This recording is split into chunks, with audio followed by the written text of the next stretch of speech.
school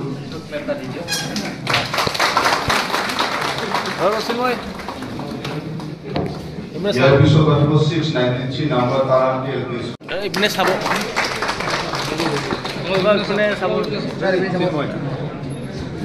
পাৰাল বাইদেউ ইপিনে চাব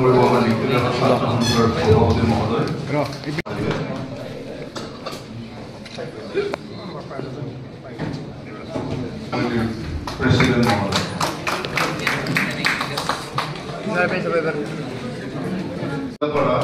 এলপি স্কুল ইপিনে চাব স্কুল গরমি এমএস রাফা মেমোরিয়াল এলপি স্কুল ইপিনে চাব বিতৰণ কৰিবলৈ তৰুণৰ প্ৰিয় বাইদেউগৰাকী কিতাপ বিতৰণ কৰাৰ কাৰণে নিখিল ৰাভা ছাত্ৰ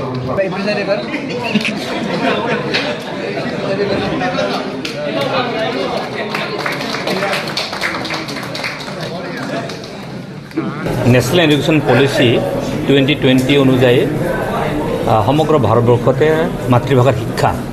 এই ব্যৱস্থা তাত ৰাখিছে আৰু সেই সূত্ৰে অসম চৰকাৰৰ মাতৃভাষা শিক্ষাৰ সমান্তৰালভাৱে অসম চৰকাৰৰ কেবিনেটে অসমৰ মুখ্যমন্ত্ৰী হিমন্ত বিশ্ব শৰ্মা ডাঙৰীয়াই ৰাভা মাতৃভাষাত শিক্ষা প্ৰণালীৰ মাধ্যম হিচাপে প্ৰৱৰ্তন কৰিলে আৰু এই প্ৰৱৰ্তন কৰাৰ পিছত ইতিমধ্যে যোৱা 3 জুন তাৰিখে অসমৰ শিক্ষামন্ত্ৰী ডক্টৰ অনুজ পেগু ডাঙৰীয়াই আনুষ্ঠানিকভাৱে ৰাভা মাধ্যমৰ বিদ্যালয়ৰ শুভাৰম্ভ তেখেতে কৰে আৰু তাৰ পৰৱৰ্তী সময়ত বিভিন্ন সময়ত বিভিন্ন নিৰ্বাচনী প্ৰক্ৰিয়াবিলাক যেহেতু আছিল এগুলো চলি আছিল আপোনালোকে সকলোৱে গম পায় গতিকে ৰাভা ভাষা সমাজ কাউন্সিলৰ দায়িত্বত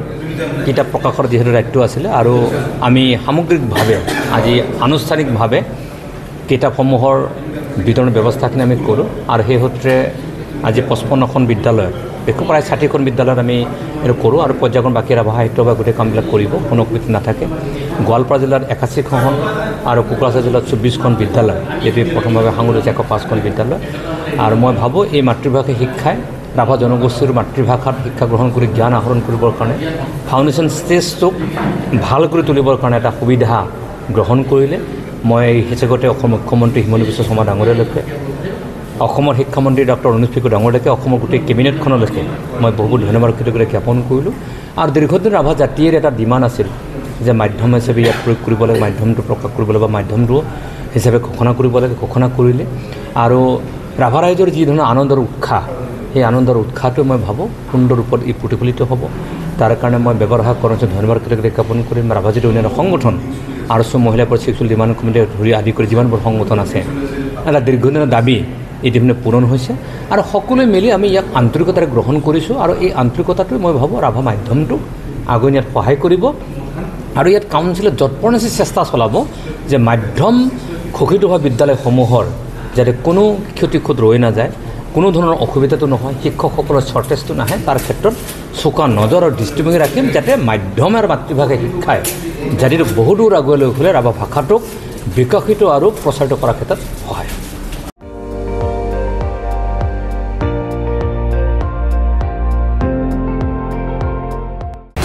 আপুনি চাই আছে ND24 সৰ্বশ্ৰেষ্ঠ নহয় সৰ্বোত্তমৰ দৌৰত